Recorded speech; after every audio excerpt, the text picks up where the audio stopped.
If you be good to me, I'ma be great to you. Does this look weird? No, I think I'm okay.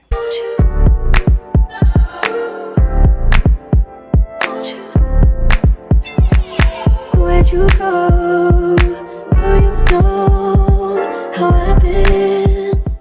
Hi everybody, my name is Caitlin Michelle. Thank you for tuning into this video. Today's video is going to be a little different than what I filmed in the past. We're going to get a little bit professional and a little bit more serious. If you see the title of this video, I'm basically going to tell you guys and let you guys know how I received my Bath Body Works internship. And so yeah, we're just gonna. So first, I just want to give some background about me and like what I'm particularly interested in. So I'm a rising senior at the University of Wisconsin-Madison, and I'm majoring in international business and marketing.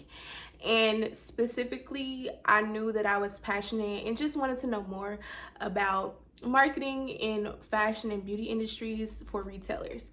So last summer, I really was intentional in thinking about what I wanted for myself for the upcoming school year and the next summer, which is this summer. And so I told myself, like, you're going to get an internship from a Fortune 500 company, and that was that. Like, so the first tip of advice I would say is to really manifest and be intentional about what you want. If you know you want an internship, if you know you want some type of job or experience, really like journal, pray about it, and really just believe that it's going to happen. So that's what I did. And not only does manifestation and being intentional work, but also putting in the work. So before my junior year started, I knew that I had to do some refining of like my professional like skills and just like my professional profile, I would say. So before I even started the school year, I started working on my resume. And I had a resume before, but it wasn't as in depth as I had wanted it to be. And I had just like accepted a job offer and an internship for another organization, so I needed to update everything. So the first thing I would say, like in terms of building your professional profile, is to really look at your resume. There are a lot of examples out there, but I can go into more in depth in another video about resumes because that's a whole nother ball game. But specifically, you need to make sure that your resume is aligned all throughout. It needs to look great. It needs to look professional, but it also needs to be cohesive throughout. So like what you're entailing about a specific job, it needs to like start with action words usually, and you need to have some type of show some type of results within your resume in terms of the things that you actually did and how you as a person kind of were in, like how you managed to like get results within the role. So after you have looked at your resume yourself, I would highly recommend that you have a bunch of different people look over your resume. I know I had so many people look over my resume, and it genuinely like just changed my outlook on what I wanted my resume to look like, some things that I should delete, things that I should add, and all of that nature. So if you have anyone that can look over it that you feel like will give you some great feedback, I highly recommend doing that because that really changes the game. There was a gnat, I'm so sorry. So after that, and you're looking at your resume, and your resume is where you want it to be, I would say the next thing is to do your research. So I didn't know specifically like what I wanted to do in terms of marketing or like the retail industry. Like I didn't know exactly like what I wanted to do or like what roles there were for me. And so I kind of did my research by looking online, but also LinkedIn and Handshake. So LinkedIn is like the best social media platform that you will ever use when it comes to like professional development and really getting out there to network and connect with other professionals. And so if you don't have a LinkedIn, you need to get one. Like, it is 2022, you need to get a LinkedIn. especially if your aspirations are to do something within the professional field or corporate America, or just in general. Even if you don't want to be in corporate America, I just recommend you have a LinkedIn in general. Like, it's such a great platform. And not only that, like, it motivates me to scroll through my LinkedIn timeline and just see other individuals like me or other individuals in other fields doing great things. So when you have your LinkedIn, make sure that you update your picture, make sure that you update like previous jobs that you have. If you go to school, update that as well. And just make sure that overall that your profile is kind of hefty enough, and then start connecting with anybody, like anybody you know, anybody that you've seen before, anybody that you want to get to know. That's how you, like, I guess, start your professional profile, like in an online sense, and companies can actually recognize you and really take note of who you are from a glimpse. And so after that, I would just recommend that you go not only use LinkedIn to spruce up your profile, but use it to search for jobs. So if you know that like you're interested in marketing or computer science, or you know, anything related to whatever you want to do, type it in on LinkedIn and see what jobs they have available. You can cater it to whether you want to have internships or a full-time position or whatever the case may be. So make it cater to what you actually want, okay?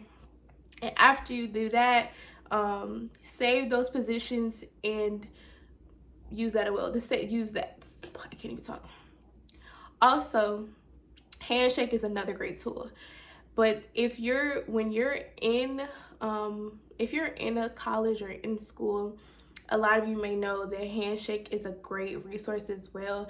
Handshake really just allows recruiters from companies to have direct contact to college students, and they can message you, but you also see jobs that they have available that they're offering for certain rising juniors or rising seniors, and it's really helpful. A lot of Fortune 500 companies use Handshake, and that's how they really like are able to really grab college students so that they can pipeline them and like have them work for their company.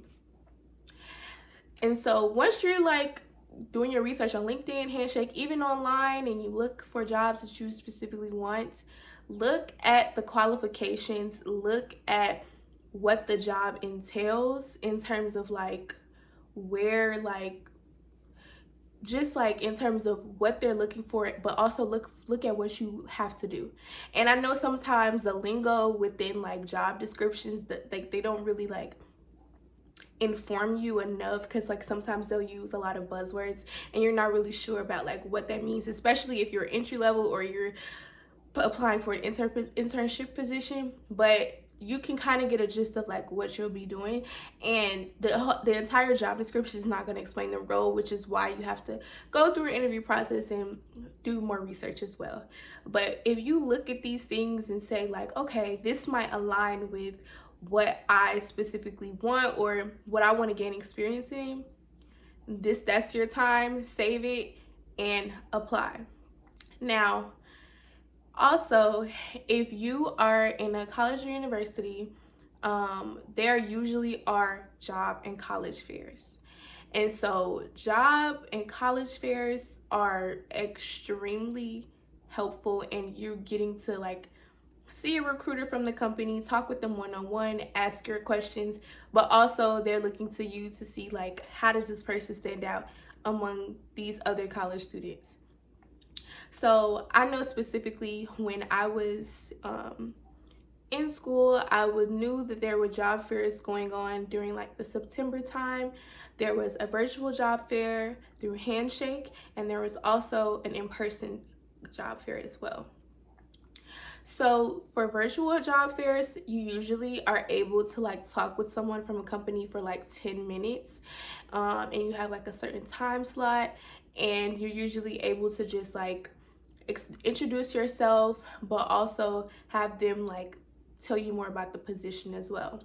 So in any case, whether it's virtual or in person, you want to have an elevator pitch.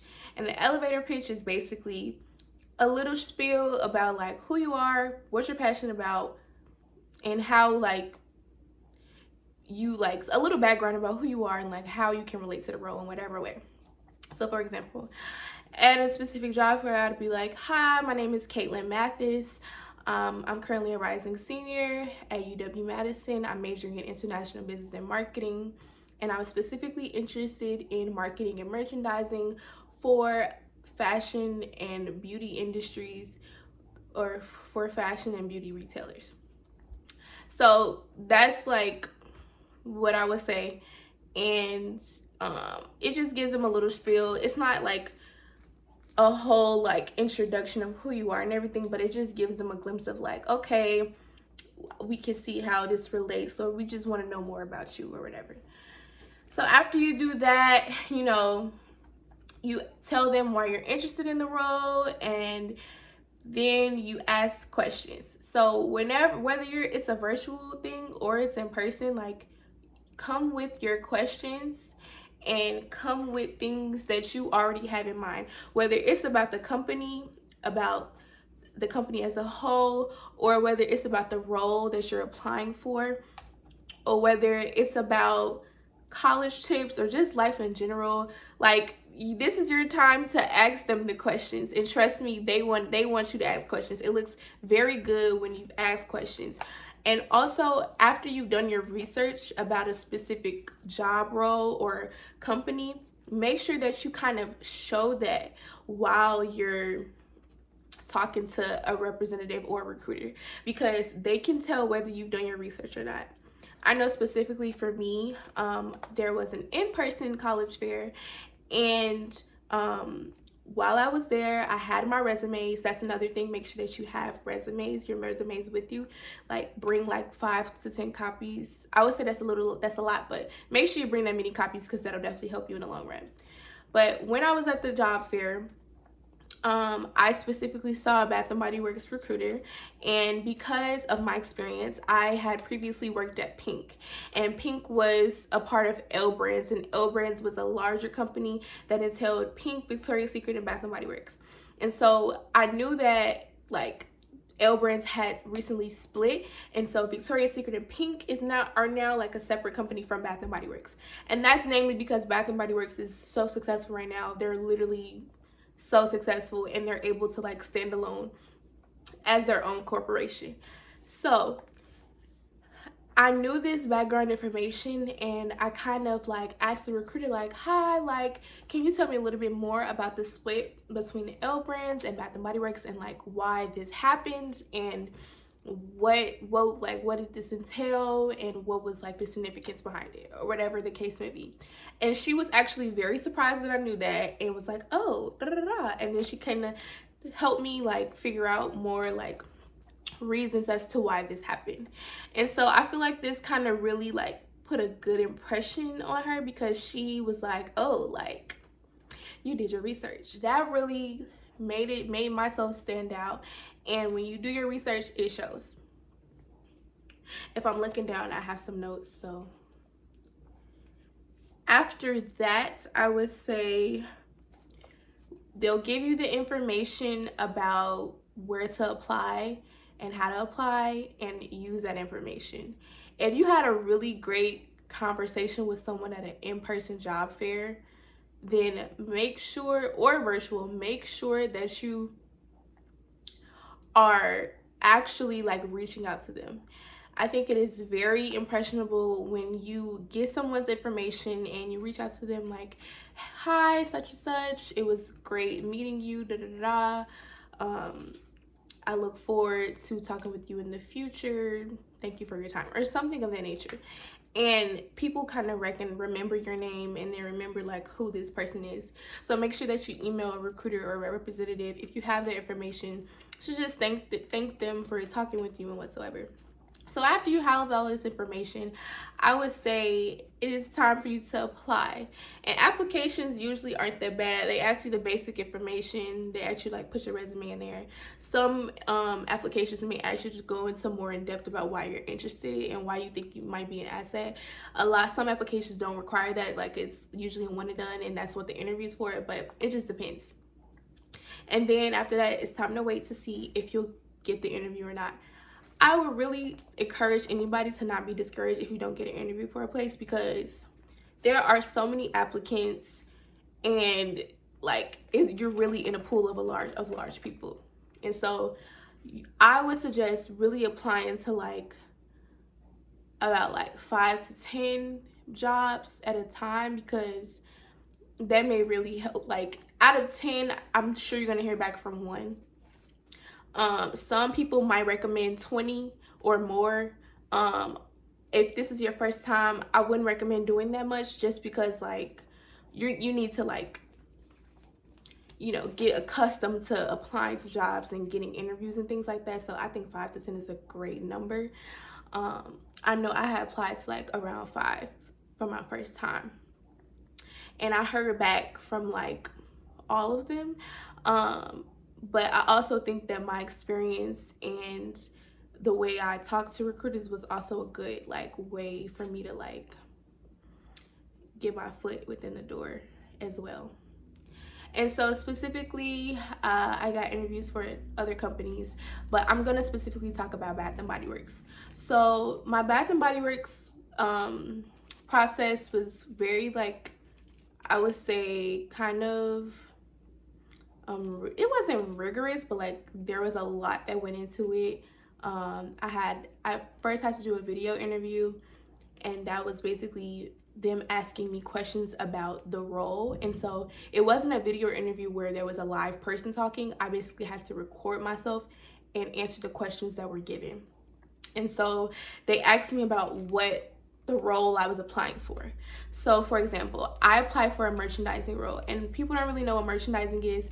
It's basically individuals that work with like the products and the promotion that really are customer focused, and you really have to come up with products and come up with product lines for a specific collection, but it's analytical and it's also product focused. So you're looking at the analytics of what products have done well in the past and whether or not you're going to keep them in the future. But also you have to understand what the customer wants and how is your brand perceived by customers as well, and how do you want the product to look as well. So there's a lot of things that go into it, and merchandising is definitely different for different retailers and companies. But the gist of it is you're basically the voice of the customer, and you're trying to create products that will be successful financially, but also successful in the customer eyes as well. And so this is something I had to do research on. I didn't know what a merchant was. I didn't know what merchandising was about. I knew it was kind of related to marketing, but I didn't know exactly. And so for that, like that question, because I literally knew, like I literally researched it prior to, I got that question down packed. And so this is why I say doing your research really comes in handy. Also, in addition to the video interview that I had to do, I also had to interview with the person, a live individual as well. And so this live interview was more so personal, I would say. And so I really got to talk to someone and kind of interact with them and try to like network and build connections, but also like knowing in the back of my mind, like I'm interviewing for this position, I need to put my best foot forward. But one thing I will say, when you're interviewing with someone, the best way to make a good impression is to try to make connections. When you get on the call, like you're talking with them and you're interviewing them either before or after the interview, try to get to know more about them. You know, you want to come off as personal. You want to come off as someone who's interested, and not just come off as, you should be interested in their journey and their role and what they've done, especially if you're looking to be in the same position in the future or now. So I would recommend just try to build those relationships, but also take a deep breath and be organic. Like you don't have to force it when you're interviewing. Like when they ask you a question, take a few seconds to really understand and genuinely try to answer the question. One thing that helps with interviews, I would say, is looking up basic interview questions that they're going to ask you. So basic interviewers like ask you why you're interested in the position. They ask you about your experience or your background. They're going to ask you like, what type of leader are you, or what type of worker are you? How would you describe yourselves? What are your strengths and weaknesses? Things of that nature. Those are questions that like you can have an answer for pre-made already. It doesn't have to be like word for word, but like you can have a general sense of what your answer is going to be for that. That really is going to help you like move forward within your interview process and not like clam up if you like don't know what to say. And so I would recommend having that side by side somewhere, like if it's on a laptop, if you want to split your screen, like have those answers to those questions, and that could really help you like figure out like, okay, I know what I'm gonna say, boom, like I don't have to pause too much, you know. And sometimes they'll ask you questions on the spot, but just take a deep breath and give it your best shot. Like one thing I always say is you can only do your best, okay? If you did your best, there's nothing else you could do. And so after you get through the interview process, I know that I had like a total of 3 interviews. I was interviewing with different people from different departments as well, and that was kind of nerve-wracking. But after you get through an interview process in any way, shape, or form, then it's a waiting game. And so now you're just waiting to hear back from them and waiting to see if you're going to get the offer or not. During this meantime, you're probably interviewing for other places as well, so that'll make the time go by quicker.